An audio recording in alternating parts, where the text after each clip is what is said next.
Because you should always do your research before you sign anything, today I'm going to talk about publishing scams.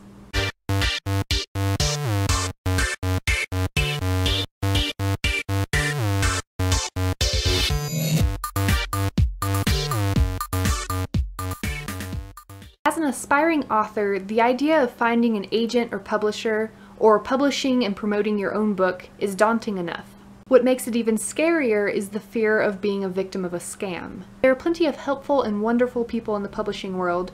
There's also plenty of people, particularly in this internet age, who are just there to take your money. But never fear, there are resources to help keep you safe. Writer Beware is one of these resources, and I think it's one of the best ones on the internet. It's a website and a blog sponsored by the Science Fiction and Fantasy Writers of America, and it's run by a few different authors. They've been going since 1998, so you can say they're pretty established and reliable. They catalog all the complaints they receive from writers about agent and publishing scams. So if you think something might be a scam, they probably have some information on it. And if you do encounter a scam, let them know about it so they can warn other writers. Victoria Strauss, one of the writers who founded Writer Beware, did an AMA, or Ask Me Anything, on Reddit recently. In this question and answer session, I learned a few things about how to identify a scam. First off, Google is your best friend. If you're looking into an agent or a publisher or a website that says it will help you self-publish, Google it. For one thing, this will help you find out if they're legitimate. For example, if a publishing company claims to have published multiple books